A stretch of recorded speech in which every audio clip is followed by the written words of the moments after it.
অনেক স্বপ্ন নিয়ে শীতকালীন ফুলকপি চাষ করেছিলেন চাষিরা, কিন্তু এখন উৎপাদন খরচই উঠছে না।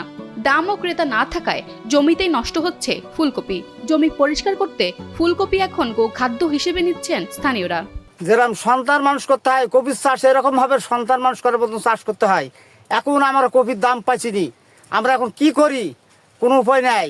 আমার এই কপিতে প্রায় 25,000 করে 50,000 টাকা 2 বিঘা জমিতে হলো খরচ হয়েছে। বিক্রি করতে পারছি না, যে গরুকে কেটে নিয়ে দেবো তাও খাচ্ছে না গরুতে। তারপর দেখছে না যে ছাগলের কি অবস্থা, ছাগলেও খাচ্ছে না। স্বল্প খরচে বেশি মুনাফা পাওয়ার আশা নিয়ে রোপণ করা ফুলকপি এখন লোকসানে ফেলেছে চাষিদের। এতে লোকসানের ঋণের বোঝা নিয়ে দুশ্চিন্তায় দিন যাচ্ছে মেহেরপুরের ফুলকপি চাষিদের। কিনেছিলাম তাতে আমাদের আগে টাকা লাভ ছিল, পরে যে কপি গেলেন কিনছি পুরো টাকাটাই মাটি। 3 লাখ টাকা লাভ করেছিলাম, 3 লাখ টাকা সব মাটি। এবার পরে আবার 13 বিঘি ভুই কিনছি, 13 বিঘি ভুই কিনছি, তখন গাড়ি লোড করছি। একদিন 2 দিন পাঠিয়েছি, 2 দিন ঘরে থেকে লেবার খরচের টাকা লেগেছে, একদিন 1100, একদিন 2200, 2 দিন ঘর থেকে টাকা লেগেছে। তো চাষিকে কি দিব আর লেবারদের কোথায় থেকে টাকা দিব? কৃষকরা জানান, প্রতি বছর শীতকালীন সবজি হিসেবে ফুলকপির চাহিদা থাকে। চাহিদা থাকায় দামও ভালো পান তারা।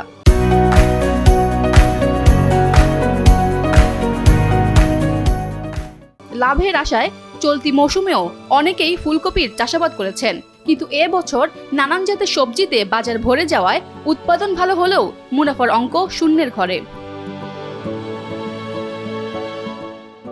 মেহেরপুর জেলা কৃষি সম্প্রসারণ অধিদপ্তর থেকে প্রাপ্ত তথ্য মতে জেলায় 1120 হেক্টর জমিতে ফুলকপি ও বাঁধাকপির চাষ করেছেন কৃষকরা। দেশীয় বাজারেও যেন ন্যায্য মূল্য পায়, এর জন্য আমরা বিভিন্ন মার্কেটের সাথে তারা যেন লিঙ্কেজ করতে পারে, সেই দিকেও আমরা তৎপর আছি। ক্রেতা যেন আসে, আমরা সেই জন্য যারা আছে তাদেরকে উৎসাহিত করছি, এবং সাথে সাথে তারা যেন ঢাকার বা চট্টগ্রামের যেসব মার্কেট আছে সেগুলোতে তারা যেন নিজেরা মার্কেটিং করতে পারে, এই ধরনের পরামর্শ আমরা দিচ্ছি।